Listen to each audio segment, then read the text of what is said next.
I would like to ask you some questions with God's kingdom. Yeah, thank you. You know, coming up as a young preacher, I'd like to hear some of the life experiences, the challenges you face in ministry.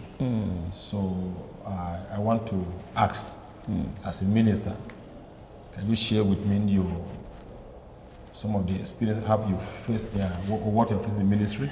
All right, thank you very much. Just as I really appreciate this. Yes, you know, ministry, just as you said, is not without challenges. yes. And the first that young ministers like us have, especially when you have active ministry, Okay. and the major is provision. All right. Yeah, that is one. And then another thing could be neglect, especially from family where you came from, if they are not in the same faith. All right.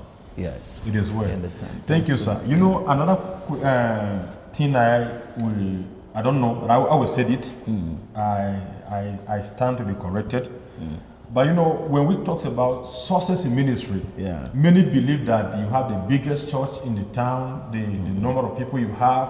When they are looking at that you have a private jet, you are living in a duplex. Oh, it's a successful ministry. But to my own opinion, or to my own view, I was kind of looking at it that, you know, the impact you are making in the community, on the village where you are doing your ministry work. You know, how many shrines were you able to shut down, or the native doctor, your convert, the prostitute around you? Are they still on their normal work? But today, the way what we measure as a success in ministry is that, this man, they have a big church, they have members, they have this, they have that. So I don't know. No, the truth of the matter is that the only person that can define success in ministry is the one that called. Okay. Because what he called you to do may be different from what he called me to do. Good. You understand? Yes, sir. For instance, somebody look at John the Baptist, for instance, you may think he didn't do much. Wow. He may think he didn't do much before he died. Yeah. But Jesus Christ looked, he said, after he departed, he said, well, among those that are born of women, Wow. there is none that have risen to be as great as John the Baptist. So success in ministry, if you know what God called you to do, Wow. and you are pursuing it, whether multitude or no multitude, as long as you are in line with the will of God, you are successful in the sight of God. Thank you, sir. Yes, sir. That is my own You opinion. know, it's true, and John did not raise any structure. But the Bible says among those that are born of John the Baptist, there's no greater than John. None greater than him. Wow. None. That's great. It's Jesus himself that says that. Not even one prophet. Wow. Yes.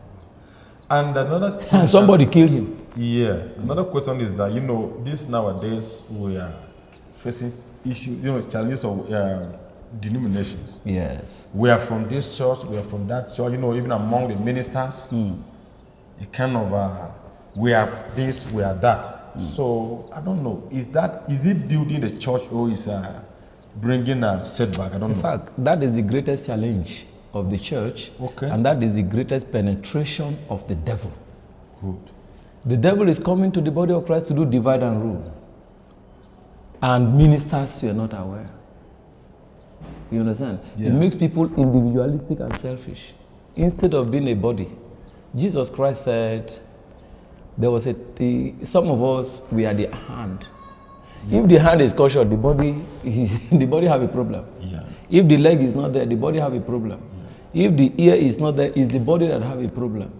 So the greatest problem of the church is being individualistic and competition. That is what brings competition. Wow, that's great. Yes. You know what you have just reminded me, some months ago we went out on evangelism 101, and we approached an elderly person.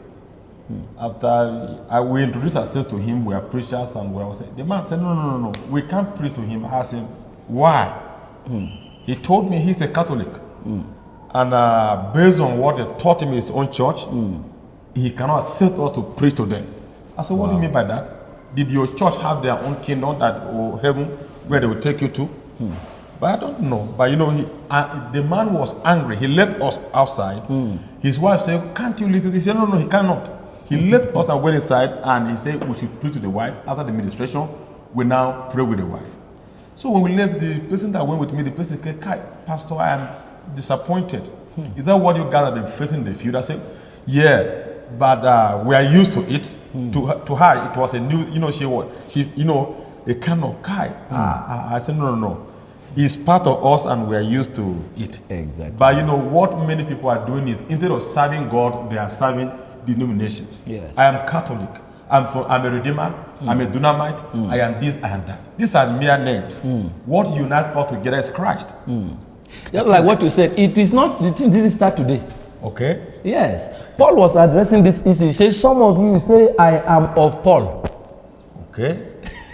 You understand? Yes. Paul was talking, they say, some of you, you say, I am of Paul. Another one say, I am of this. He said, I am of this. Then he asked them a question.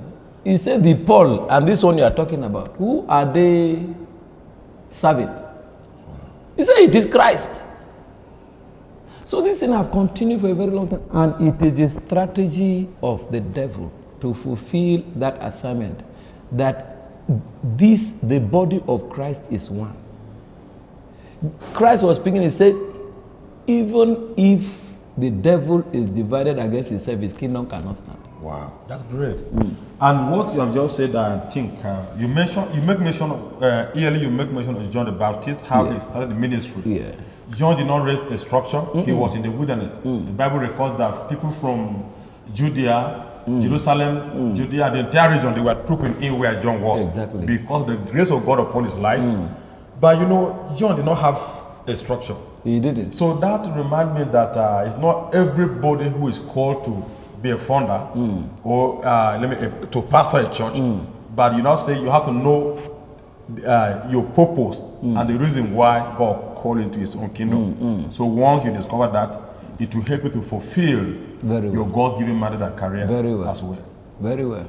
Because it's something, if you look at Christ very well, most of his ministries are not even done in the church structure. Exactly.